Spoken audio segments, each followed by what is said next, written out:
오늘 한계신회 이 자리에 오신 여러분도 환영합니다. 우리 옆에 분과 같이 인사 좀 나누면서 시작할까요? 하나님이 이 자리에 계십니다. 하나님이 이 자리에 계십니다. 할렐루야. 할렐루야. 찬양하기 전에 우리 골로새서 3장 16절 17절 말씀 나누면서 찬양하도록 하겠습니다. 그리스도의 말씀이 너희 속에 풍성히 거하여 모든 지혜로 피차 가르치며 권면하고 시와 찬송과 신령한 노래를 부르며 감사하는 마음으로 하나님을 찬양하고 또 무엇을 하든지 말에나 일에나 다 주 예수의 이름으로 하고 그를 힘입어 하나님 아버지께 감사하라. 아멘. 오늘 드리는 예배가 시와 찬송과 신령한 노래가 되길 소망합니다. 아멘.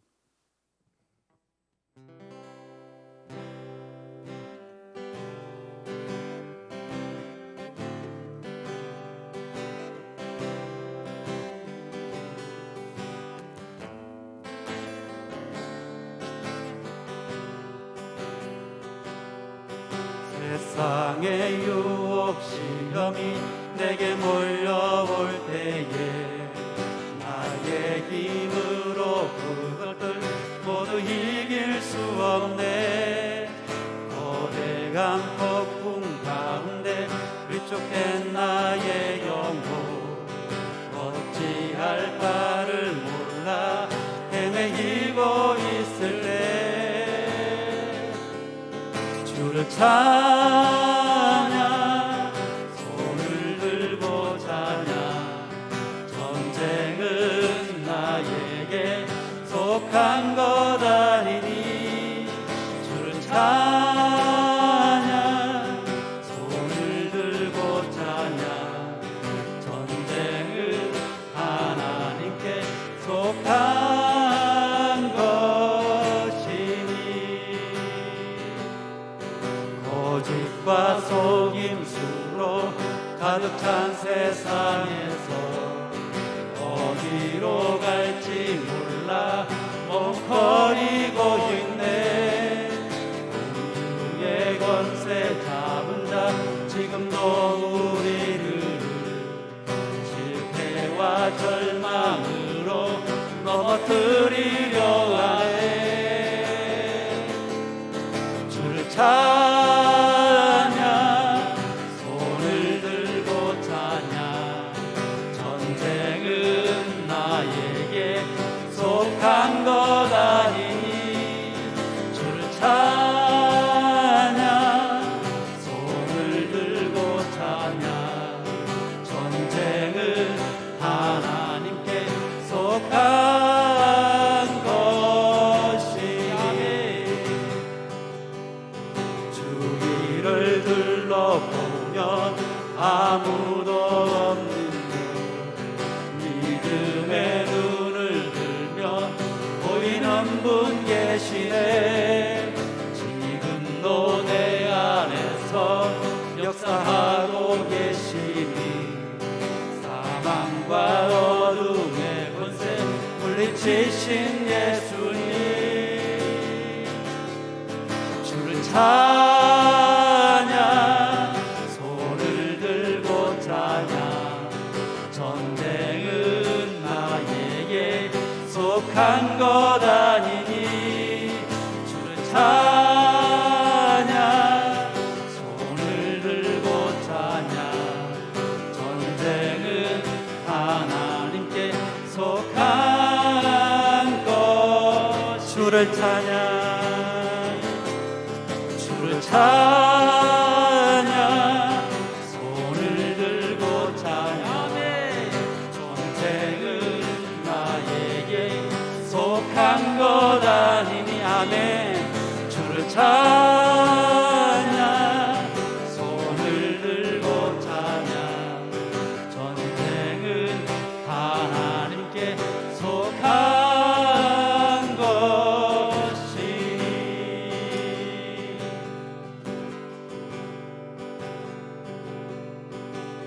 나 주님의 기쁨 되기 원하네. 내 마음을 새롭게 하소서. 새 부대가 되게 하여 주사 주님의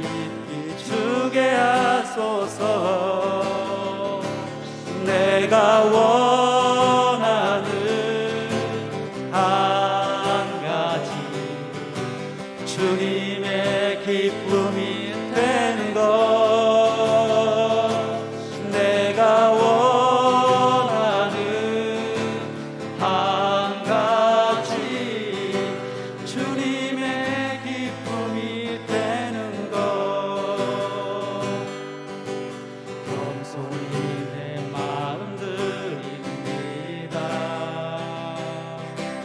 나의 모든 것 받으소서 나의 마음 깨끗게 씻어주사 주의 길로 행하게 하소서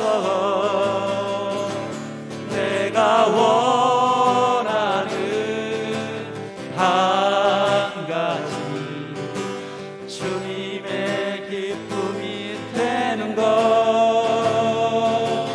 내가 원하는 한 가지 주님의 기쁨이 되는 것 겸손히 내 마음 드립니다 겸손히 내 마음 드립니다 나의 모든 것 받으소서 나의 마음 깨끗게 씻어주사 주의 길로 행하게 하소서 내가 원하는 한 가지 주님의 기쁨이 되는 것 아멘 내가 원하는 한 가지 주님의 기쁨이 되는 것 내가 원하는 한 가지 주님의 기쁨이 되는 것 내가 원하는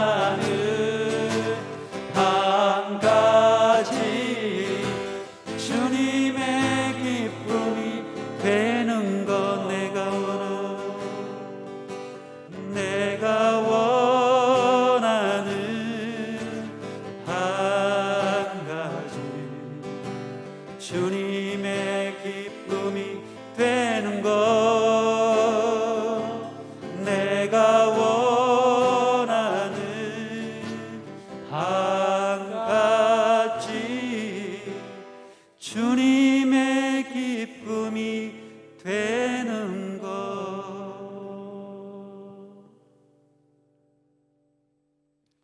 한진 부회장님 나오셔서 예배를 위해서 기도해 주시겠습니다.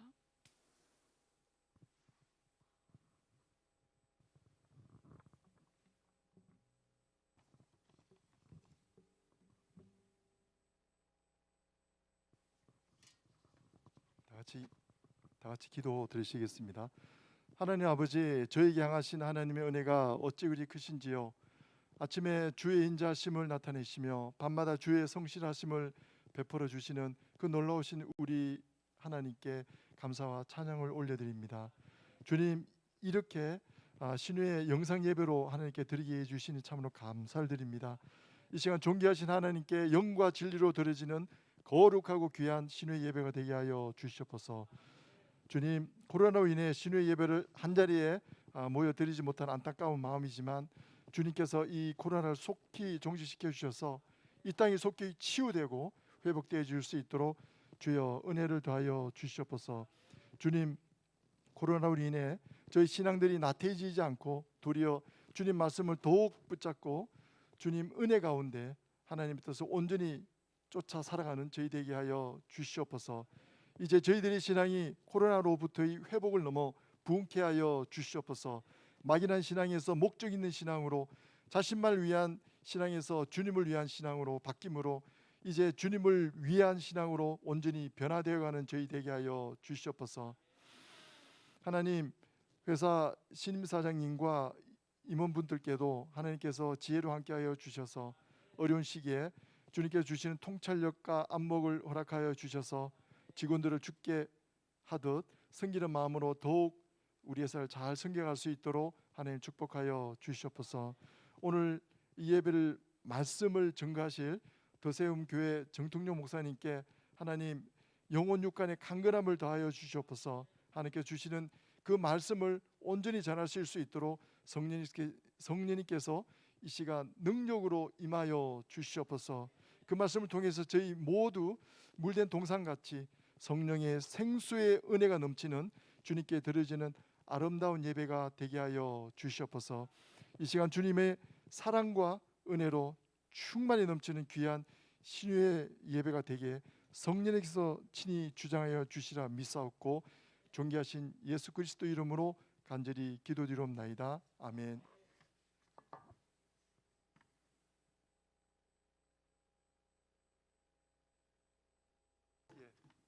오늘 저에게 주신 하나님 말씀은 출애굽기 13장 17절로 18절까지 말씀입니다. 17절 봉독하도록 하겠습니다.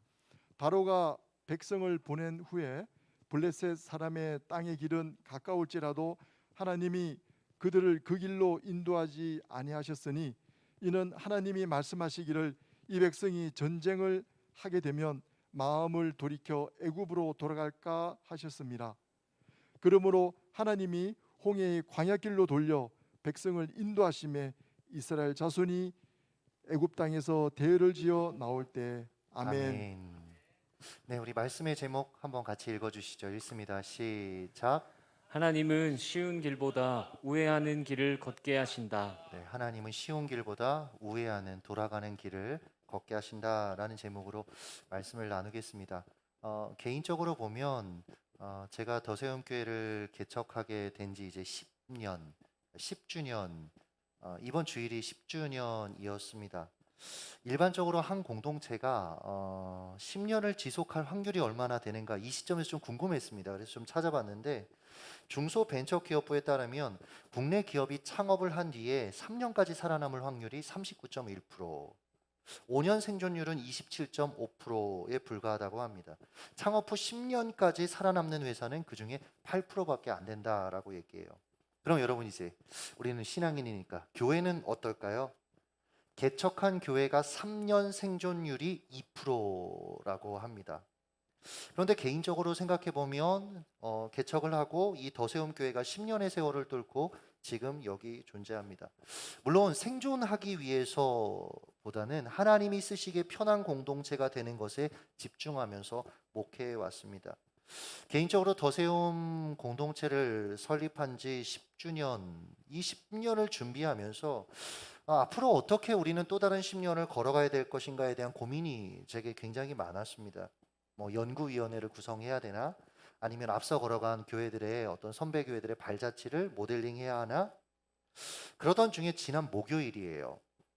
하나님께서 제 목회 그리고 더세움이 걸어가야 될 또 다른 10년에 관한 깨달음을 주셨는데 이것이 아마 여러분들의 삶에도 적용할 수 있을 것 같아서 같이 나누고자 합니다.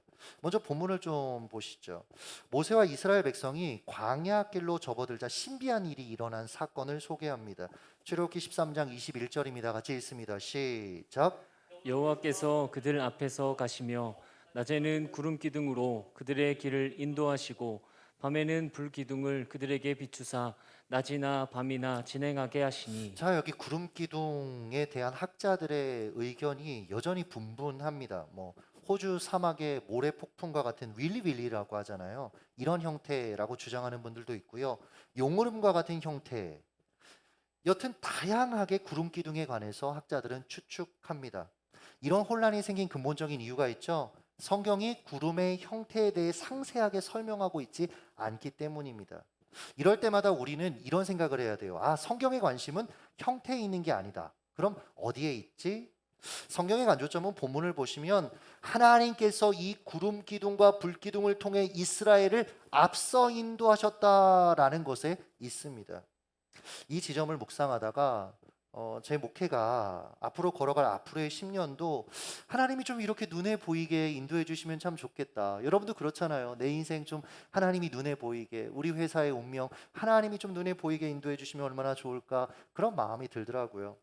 그런데 하나님이 앞서 인도해 주시는 방향이 심상치 않은 거죠. 출애굽기 13장 18절입니다. 읽습니다. 시작. 그러므로 하나님이 홍해의 광야길로 돌려 백성을 인도하심에 어디로 인도하셨어요?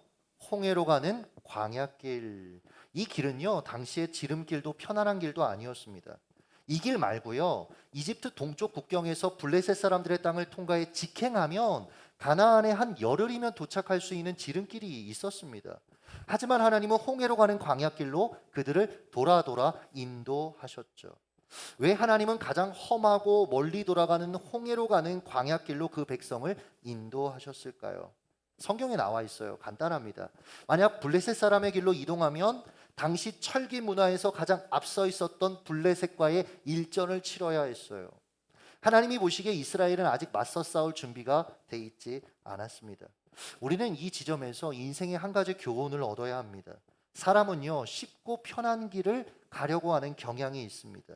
문제는 그 속에 숨어 있는 위협과 위험을 보는 눈이 없다라는 거예요. 하나님은 아셨던 겁니다. 그래서 그들을 홍해로 가는 광야길로 우회하게 하신 거죠. 제가 목회 10년을 돌아보니까 하나님께서 편하고 쉬운 길보다는 항상 우회하는 길로 인도하신 경우가 훨씬 많았습니다. 개척 직전에 2억 8천만 원을 사기 당했습니다. 제가 얼마 전에도 어느 교회 청년 수련회하는데 2억 8천 얘기하니까 아무 느낌이 없길래 제가 그랬거든요. 그대들의 2억 8천이 지금 사라졌다고 생각하면 그렇게 표정을 지을 수 있냐 했더니 다들 심각해지더라고요. 당신은 순조롭기만 할 것 같았던 김천 개척이 계속 막히던 그런 시기였습니다. 하루는 차 운전하고 가고 있는데 하나님께서 제게 물으셨어요. 동경아, 2억 8천이냐 나냐? 저는 일종의 테스트라고 생각을 했고 당연히 하나님이죠라고 그렇게 대답했습니다. 우리 신앙인들이 그래요. 이 신앙의 짬밥을 먹다 보면 뭘 대답해야 될지 알아요. 이게 사실은 문제일 때가 되게 많습니다. 제가 아내에게 집에 돌아가서 그랬습니다. 여보, 내가 방금 하나님의 테스트를 통과한 것 같아. 이제 개척의 문은 열릴 거야. 그러나 하나님은 우리의 중심을 아시기 때문에 며칠 뒤에 다시금 제게 물으셨습니다. 동경아, 2억 8천이냐 나냐? 당시 선뜻 대답을 하지 못하겠더라고요. 그러나 하나님 없는 개척은 저주와 같다라고 생각했고 하나님을 선택했습니다. 그리고 아시는 대로 얼마 뒤에 아는 분에게 2억 8천만 원을 사기당했어요. 이분이 마지막으로 보자고 해서 만나러 가는 그 차 안에서도 하나님이 제게 이렇게, 그땐 참 야속했어요. 동경아, 가서 용서하고 돌아와라 라고 말씀하셨습니다. 그분 사무실에 들어서니까 이분이 벌떡 일어나면서 아이고 목사님, 사실 그게 아니고요 하길래 제가 이렇게 얘기했습니다. 준비한 그런 멘트는 아니었어요. 집사님, 제게 미안해하지 마세요. 하나님께서 제 삶을 책임져 주실 겁니다. 그리고 참 신기하게 김천 개척의 문을 하나님이 열어주셨습니다. 물론 지금 회상해 보면 그 돈만 있었다면 가요관과 유흥시설이 즐비한 곳에 교회 건물을 구하지는 않았을 것 같아요. 잠시 저 빨간 모텔을 보시면요, 제가 이제 항상 주일 예배 끝나면 저 앞에 서 있었거든요, 성도들 맞이하려고. 그런데 한 번은 제가 대학에서 이렇게 강의하던 그 시기였는데 아이 하나가 저 모텔에서 나오는데 제 수업에 들어오는 아이였던 거죠. 그래서 서로 눈이 탁 마주치는 민망한 일도 있었습니다. 상황이 좋지 않았어요. 환경이 그렇게 교회로서는 좋은 환경이 있지 않았다라는 거죠. 그런데 돌이켜 생각해 보니까요, 이 장소가 당시 공동체가 매일 모여서 기도하고 훈련하고 늦게까지 교제하기에 최적의 장소였습니다. 아무리 크게 기도하고 뭐 집회 매일 해도 아무도 민원을 안 넣어요. 왜냐하면 자기들도 가요방을 하니까 그냥 다들 시끄러운 거예요. 또 당시 제게 사기친 사람을 용서했던 경험이요, 제가 이걸 성도들한테 얼마나 누누이 얘기했겠습니까? 그러면서 저희 교회가 서로 정죄하고 비난하기보다 용서하고 사랑하는 공동체로 자라는데 정말 중요한 기준이 되어 주었습니다. 일화가 정말 많아요. 근데 저희 성도들한테도 얘기해 본 적이 없습니다. 왜냐하면 너무나 개인적인 일들이기 때문에. 그냥 이렇게 표현할 수 있습니다. 뭐 새롭게 하소서 이런 데 소개되는 그런 간증으로도 전혀 이상하지 않을 법한, 정말 어떻게 이 상황에서 저 성도님은 저분을 이렇게 선대하고 용서할 수 있지라는 일을 정말 여러 번 목격했습니다. 또 당시에 이런 사건들을 겪으면서 제 개인적으로도 목회하며 어떤 돈이나 사람이 아니라 하나님만 철저히 의지하는 그런 계기가 돼 줬습니다. 개척하고 얼마 안 있어서 한 대학 교수님이 저희 교회 구미에서 이제 대학 교수로 계시는 분이 저희 교회에 나오시기 시작했는데 뭐 불신자셨습니다. 근데 이제 사람이 좋고 이러면서 이제 교회에 나오셨는데 땅을 이렇게 헌물하겠다고 그러시는 거예요. 그러면서 저한테 가자고 그 땅도 보여주고 그러셨어요. 그때 당시에 같이 있었던 권사님들이 저한테 그랬습니다. 목사님 빨리 등기 이전 해야 됩니다. 저분 마음 변하면 어떻게 합니까? 제가 그때 그렇게 말씀드렸습니다. 권사님들 1년 지나고 2년 지나서 마음 변할 거면 그거 하나님께 안 드리는 게 맞습니다. 그거 우리가 안 받는 게 맞습니다. 왜냐하면 이런 일들을 먼저 2억 8천의 그 사기, 그러나 하나님께서 인도하시는 길들을 겪었기 때문에 하나님을 의지할 수 있었던 것이죠. 그러므로 혹시 내 인생이 우회하는 것 같아 싶으시다면 당황하거나 서두르지 마시기 바랍니다. 쉬운 길을 택하려고 하지 마시기 바랍니다. 이 길이 하나님이 앞서 인도하시는 길인가? 이것이 우리의 관심이 되어야 된다라는 거예요. 물론 여러분 만만치 않을 겁니다. 예상 가능한 길도 아닐 겁니다. 모세와 이스라엘의 40년 여정만 살펴봐도 그래요. 민수기 33장을 보면 이스라엘이 40년 동안 텐트를 치고 함께 모여서 함께 생활을 하는 그 진을 쳤던 지역 이름이 열거되어 있는데요. 이 기록에 따르면 최소 40번에서 42번 정도 장소로 옮겨가며 진을 쳤습니다. 당시 상황을 성경이 이렇게 기록해요. 민수기 9장 22절을 읽어주시죠. 시작. 이틀이든지 한 달이든지 1년이든지 구름이 성막 위에 머물러 있을 동안에는 이스라엘 자손이 진영에 머물고 행진하지 아니하다가 떠오르면 행진하였으니. 여러분 이게 무슨 얘기입니까? 구름의 이동을 따라서 40번 중에 하루 만에 텐트를 걷고 다시 이동을 하는 일도 있었을 거고요. 이틀 혹은 한 주 만에 옮겨야 될 때도 있었다라는 겁니다. 물론 신의 광야처럼 뭐 2년에서 3년 정도 머무른 곳도 있었습니다. 이게 몇 사람이 여행하면서 뭐 텐트 치고 걷었다 이런 이야기였다면 그냥 넘어갈 텐데 그런 이야기가 아닙니다. 최소 200만 명 가까운 사람이 게다가 데리고 있던 가축까지 더하면 어마어마한 규모의 그런 사람들이 하루 만에 텐트를 쳤다가 다시 걷고 이동하는 일들도 있었다라는 거죠. 이게 쉬운 일이 아닙니다. 이동하는 구름을 따라서 한 달 동안 밤낮으로 행군을 해요. 드디어 구름이 성막 위에 내려앉습니다. 피곤해 지쳐 기진맥진했던 상태에서 구름이 내려앉는 걸 보면서 그 백성들이 얼마나 반가웠겠습니까? 그들은 서둘러 그곳에 텐트를 치고 편안한 휴식을 취합니다. 그런데 아침이 됐는데요. 이 구름이 다시 떠오르는 거예요. 그럴 때면 이 구름이 얼마나 야속했겠습니까? 아마도 모세도 이 백성들이 막 괴로워하는 모습들을 보면서 하나님 좀 며칠만 더 여유를 주시면 안 됩니까? 며칠만 더 머무르다 떠나면 안 되겠습니까? 대체 이토록 서두르시는 이유가 무엇입니까? 라고 여쭙고 싶을 때가 한두 번도 아니었을 거예요. 게다가 인내심이 부족한 이 이스라엘 백성들이요 일로 모세를 찾아와서 항의하고 그를 어렵게 하는 일이 얼마나 많았겠습니까? 이 반대의 경우도 있었을 겁니다. 어느 지역에 이르러 구름이 내려앉아 텐트를 쳤는데 그곳에는 물도 넉넉하지 않고 주변 환경도 좋지 않은 거예요. 그럼에도 구름을 따라 진을 쳐보는 겁니다. 아, 하나님도 다 아실 테니까 곧 떠나게 하실 거야. 그렇게 생각하며 지내는데 한 달이 지나고 두 달이 지나도 구름이 움직이질 않는 거죠. 물은 점점 고갈되고 가축들은 점점 말라갑니다. 빨리 다른 곳으로 이동하면 좋겠는데 구름은 좀처럼 움직이지 않는 거예요. 그럴 때마다 지도자 모세는 얼마나 노심초사했겠습니까? 게다가 이스라엘 백성들은 불평과 원망을 터뜨렸을 것이고 그때마다 모세의 마음을 수도 없이 흔들어 버렸을 거예요. 사랑하는 여러분 보십시오. 가끔 하나님이 모세 시대처럼 눈에 보이게 인도해 주시면 얼마나 좋을까 싶으셨죠. 그런데 막상 보니까 그게 그렇게 만만한 일이 아니었다라는 거예요. 때로는 불편하고 지치고 척박한 환경에 놓이게 될 때도 있었습니다. 때로는 한도 끝도 없이 기다려야 하고 어느 순간에 하나님이 급하게 몰아가셔서 정신없이 움직여야 될 때도 있었다라는 거죠. 생각해보면 제 10년의 목회 역시 이런 일을 수도 없이 겪었던 것 같습니다. 구도심에서 혁신으로 저희 교회가 올 때 계획해서 온 게 사실은 아닙니다. 당시 하나님이 상황을 급하게 몰아가셨습니다. 제가 전에 교회에서 알던 한 집사님이 어느 날 혁신의 종교부지 760평 여기 부영 그쪽에 있거든요. 그 땅을 사서 교회에 헌물하겠다라고 하셨습니다. 이게 뭐 여러분 교회 얘기 아니니까 그냥 들으시겠지만 우리 교회 얘기면 여러분 이게 얼마나 설레이는 얘기입니까?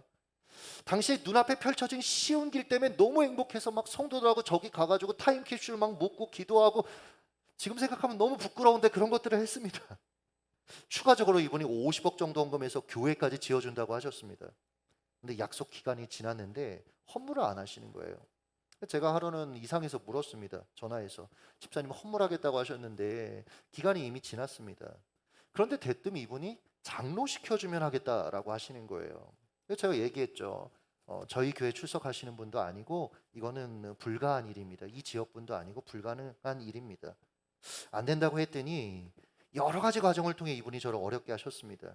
그리고 개척할 때 이분이 참 좋은 의도로 분명히 악기, 음향 시스템 이런 것들을 좀 저를 도와주셨었는데, 헌물하셨었는데 돌려달라는 거예요.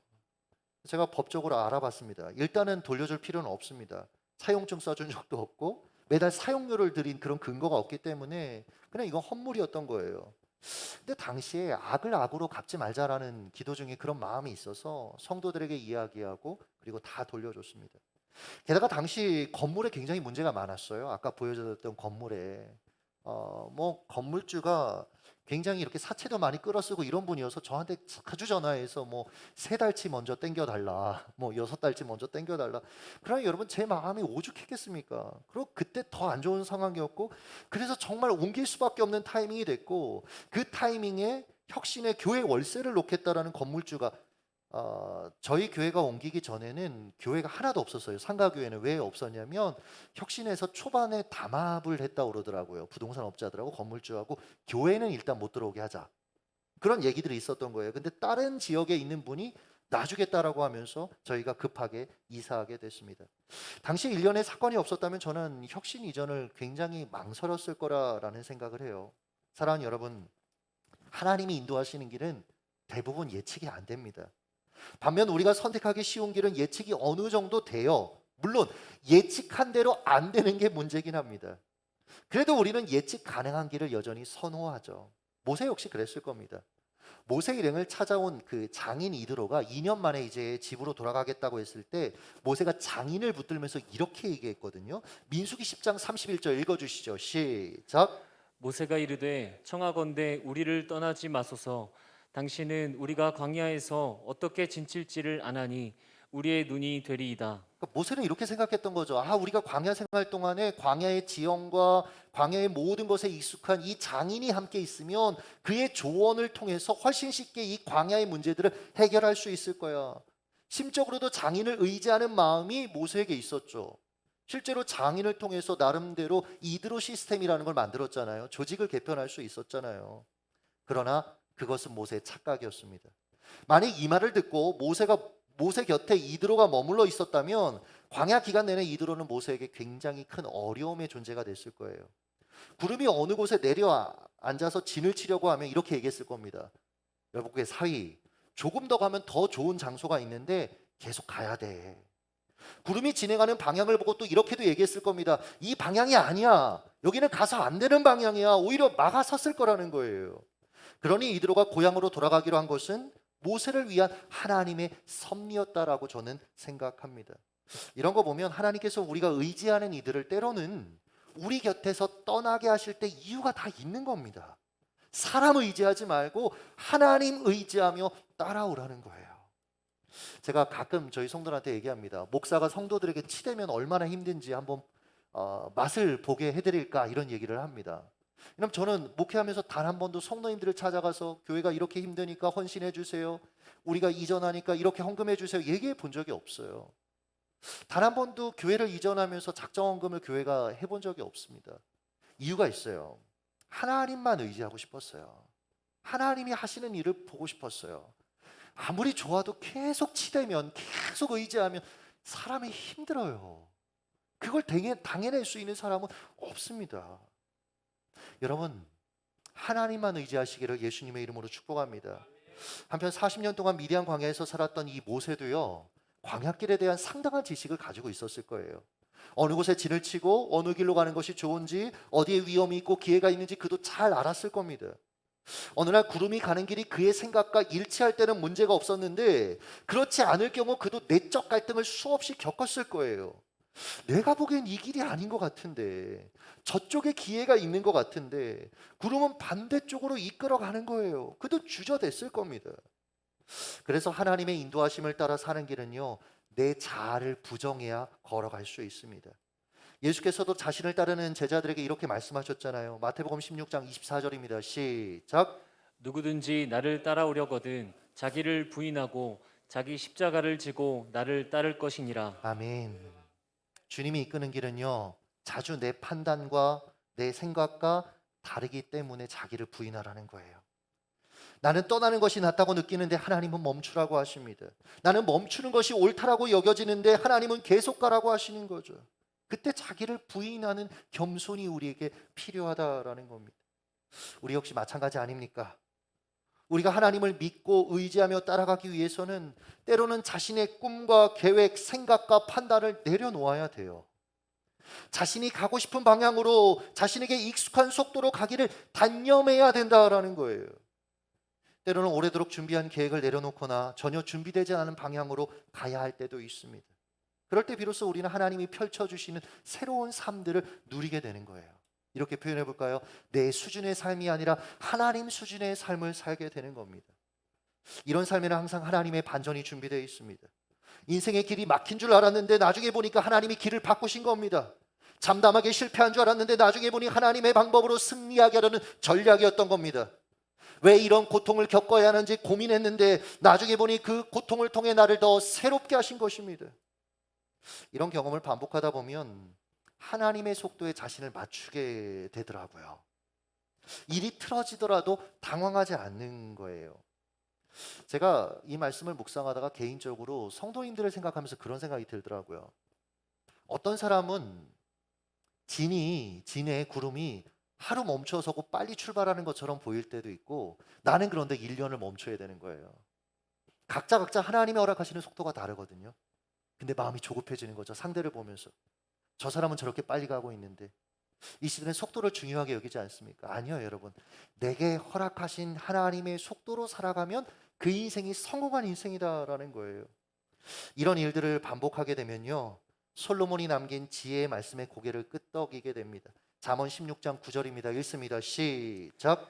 사람이 마음으로 자기의 길을 계획할지라도 그의 걸음을 인도하시는 이는 여호와시니라. 할렐루야. 말씀을 맺도록 하겠습니다. 제가 앞서 했던 질문, 제가 목회하고 있는 이 공동체 앞으로의 10년 어떤 방향으로 걸어가야 될까? 여러분의 인생 앞으로의 10년 어떻게 걸어가야 할까요? 지난주에요, 타지로 이사한 성도님이 전화가 오셔서 저희 교회 구제헌금에 구제헌금을 통해서 좀 김천 애양복지원에 쌀을 좀 후원해 달라면서 물질을 보내 오셨습니다. 당시 제 마음에 교회 재정을 조금 더해서 좀 넉넉하게 후원하면 좋겠다 싶어서 재정부에 현재 구제헌금 재정이 얼마 정도 있냐라고 확인했더니 마이너스 20인 거예요. 그러니까 저희가 예상하지 않았던 지출이 정말 많았거든요. 어려움 당한 선교사님, 백혈병 걸린 사모님, 여러 가지 케어하느라고 저희가 정말 힘을 다해서 쓴 거죠. 근데 갑자기 마음에 인색함이 생기는 거예요. 그래서 제가 이렇게 얘기했습니다. 그냥 쌀 2포대하고 아마 5만 5천 원 2개 하니까 10,000원 부족할 테니까 그것까지만 해서 전달하도록 하시죠. 그리고 나서 이제 구제헌금을 작정한 지체들이 있는 톡에다가 그 후원 섬김 상황을 전달을 했는데, 한 성도님이 갑자기 100만 원을 보내오시면서 추가로 그곳을 섬겨달라고 하시는 거예요. 근데 순간 마음속에 또 잔머리가 이렇게 돌아가는 거예요. 우리 교회가 10주년이 되니까 이 돈으로 애양원 후원 물품들을 좀 많이 포장해서 그래서 좀 갖다 드리고 교회도 알리면서 좀 따뜻하게 좀 기념해야 되겠다라는 잔머리가 발동한 거죠. 게다가 추가로 더 교회에서 섬기는 것이 그래도 좋겠다라는 마음과 감동이 있었는데, 사실은 마이너스 20만 원이 순간 생각나서 다시 인색한 마음으로 그냥 100만 원만 하자, 빨리빨리 모양을 만들어라, 이런 식으로 교육자들에게 얘기했습니다. 그날 저녁 수요 기도회 때 기도하는데 하나님께서 저를 책망하셨어요. 부족하면 너가 헌신하면 되는데 인색한 마음으로 하나님의 인도하심을 가로막고 있다라고 그렇게 말씀해 주셨습니다. 펑펑 울면서 순종하겠다라고 하나님께 그렇게 헌신한 그 다음 날, 참 지금 생각해도 신기한 일을 경험했습니다.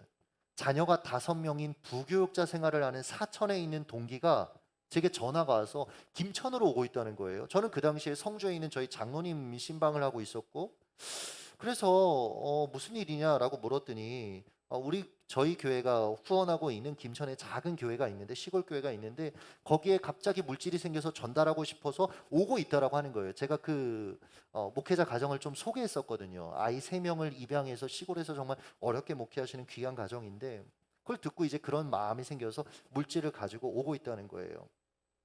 뭐 상황을 다 설명하면 너무 시간이 많으니까 그 돈이 결국은 300만 원이었습니다.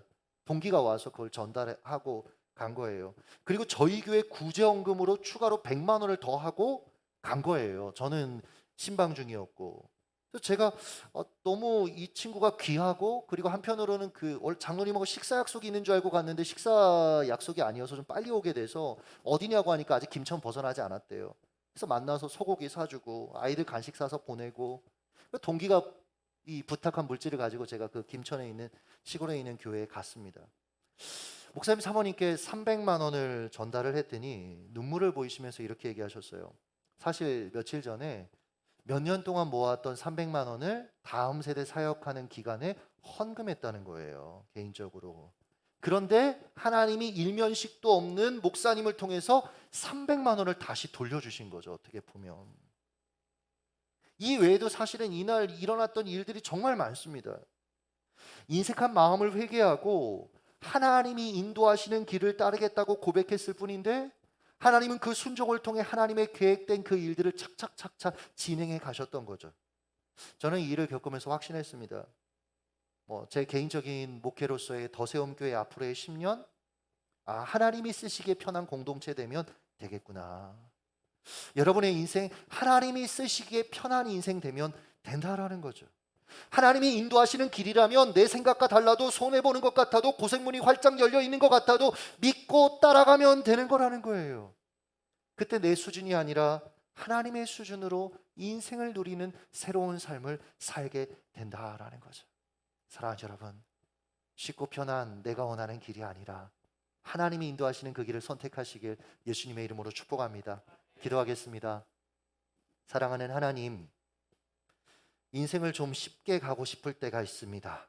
좀 편안하게 걸어가고 싶을 때가 있고, 남들보다 조금 더 우위에 있는 속도로 살아가고 싶을 때가 있습니다. 그러나 하나님, 그럴 때마다 우리를 우회하게 하시는 하나님, 그 일을 우리가 이상히 여기지 아니하기를 원합니다. 하나님, 오히려 자기를 부인하고 나의 자아를 내려놓고 하나님의 인도하심에 기꺼이 순종하는 사람들 될 수 있도록 붙들어 주시옵소서. 때로는 내 생각에 이 길은 아닌 것 같고, 내 생각에 이 방법은 아닌 것 같아도 주님이 옳습니다. 주님이 우리의 걸음을 인도하십니다. 주님이 앞서 걸어가시는, 인도하시는 그 길을 따라가기 원합니다. 믿음으로 고백하며 순종하는 우리의 인생 될 수 있도록 주여 역사하여 주시옵소서. 그래요, 내 수준만큼 살아가는 것이 아니라 하나님의 수준으로 살아가기 원합니다. 나 개인의 유익을 기뻐하고 나 개인의 유익을 구하며 살아가는 그 수준을 넘어서서 하나님 나라의 유익을 구하고 나를 통하여 다른 이에게 하나님의 은혜가 흘러가는 복의 통로로 살아갈 수 있도록 은혜를 더하여 주시옵소서. 특별히 세우신 한기 신우회를 기억하여 주시고 그렇게 하나님 앞에 쓰임받기를 원합니다. 하나님의 선한 도구 되기를 원합니다. 어려운 시기에도 하나님께서 일하시는 복의 통로 될 수 있도록 축복하여 주시옵소서. 지금은 우리 주 예수 그리스도의 은혜와 하나님 아버지의 크신 사랑하심과 성령 하나님의 감화감동 역사하시는 은혜가 하나님이 인도하시는 길만 순종하여 따라가기를 원합니다. 나의 자아를 부정하고 하나님께 순종하기를 원합니다. 결정하고 다짐하는 사랑하는 한기 신우의 회원 한 분 한 분 머리 위에와 또한 허락하신 삶, 교회, 또한 회사 위에 이제로부터 영원토록 주의 평강이 함께 하실지어다. 아멘.